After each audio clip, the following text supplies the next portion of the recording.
So this is a yacht stand. Cannes Boat Show Solaris have brought 3 of their brand new models. The 40, the 60 and the 110. All launched last year, as did the 80 as well. And we're going to have a look on this new beast. The Soto Acebal-designed 60, which replaces the old 58 and really exemplifies modern Solaris look and feel.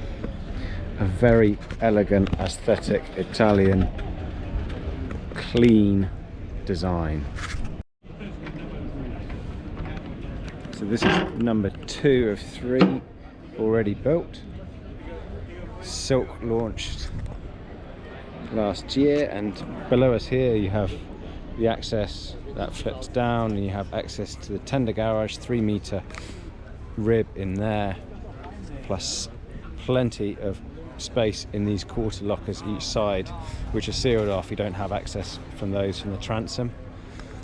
Otherwise, the things you notice, especially compared to the 58, is this aft deck space. Massive. And this is indicative of the way people use these sort of performance Mediterranean type designs now, and that's to be able to have all of this aft deck space at anchor.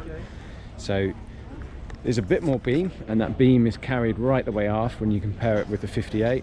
I think it's 20 centimeters more beam, so 5.2 something, but you can see the amount of space between the wheels now, and also how the actual the side decks stop at the end of the aft end of the cockpit.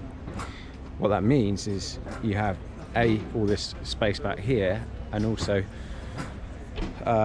ease of access as well. So it's easy to walk up the side decks, and it's a very flat walk as well on some spacious side decks.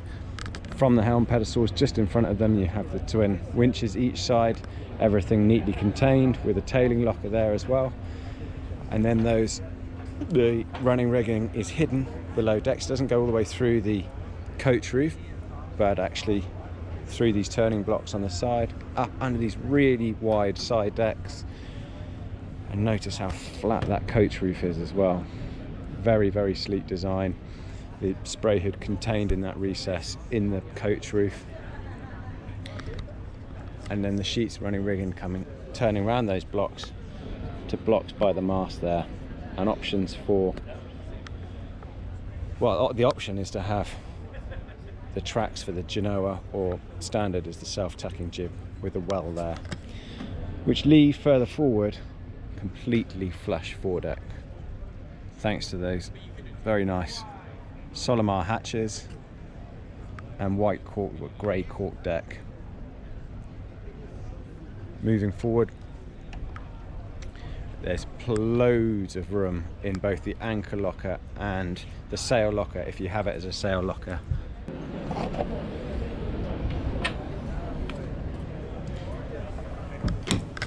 So inside the sail locker, loads of room. Let's get in there.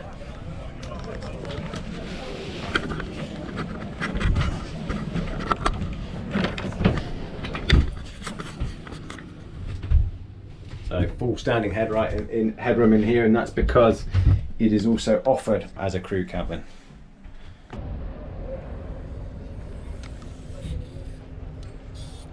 And the anchor locker also very generous room in there for fenders as well.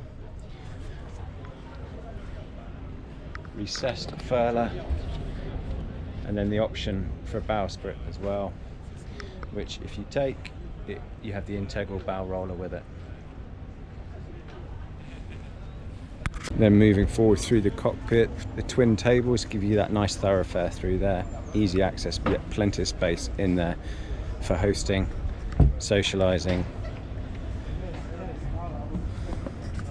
and then an easy descent into a very calming and attractive modern European design. done in-house by Solaris. This one finished in teak. And a nice bit of carpet as well. I can feel the aircon pumping out in here. A welcome bit of coolness in the Cannes heat. So this has the standard layout, which is 3 cabins, 2 aft. The only real options here are if you want to choose a door for dayhead access into this heads, you can have that. Otherwise, you know, this just has 3 ensuite cabins, and both aft cabins could be twins or doubles, such as this. Really nice standard of finish in here. So pretty much identical aft cabins, but there's a real feeling of space and natural light and headroom in these as well. Plenty of stowage space, lots of lockers. And let's open this one up so you can see the machinery space as well. So while the engine room accesses below the companionway steps, in fact you can see it there,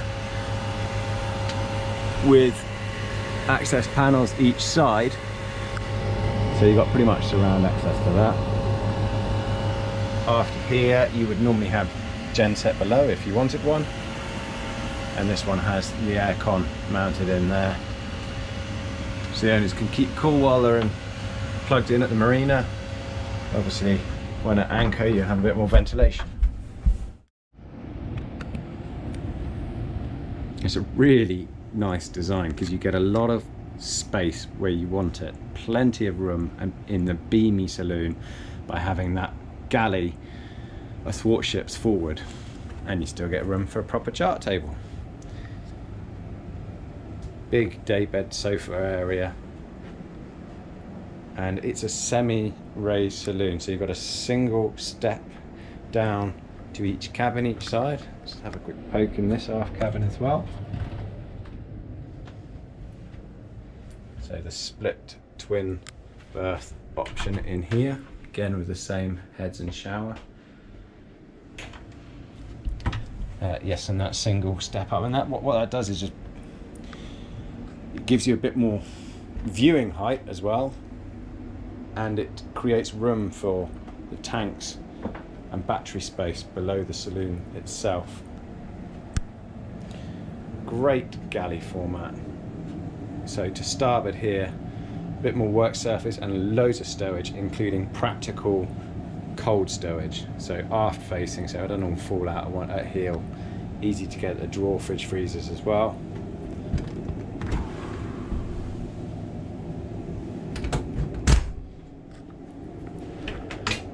And a U-shaped galley. This one has a washing machine in there, good fiddled worktop space. I'm not showing you all the lockers because they say that on them, but plenty of space, and there's a bit more drop down locker space in there.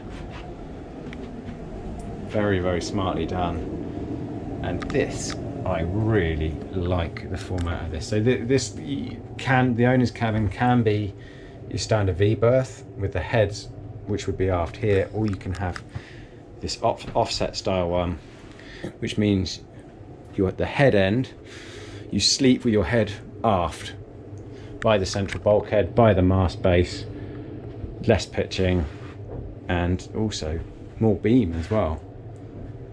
But that doesn't mean you lose much space here in the heads, because you still have this full separate rainfall shower there, and a good size heads area and stowage.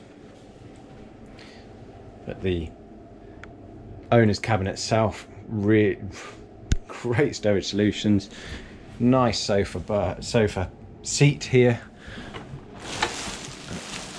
and lots of space around and below the berth itself, and plenty of natural light.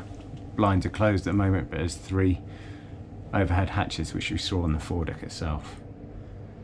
So Solaris built in Aquileia near Trieste in Italy, where they will also now be building CNB as well. So they're building a whole new CNB yard there, and I think with these larger yachts they're building, the 60, 80 and that 110, you're really seeing a finish quality that is very high end indeed. So this one starts at 1.2 million euros base price. So I imagine you can add another 400 or 500 on that to get the finished boat.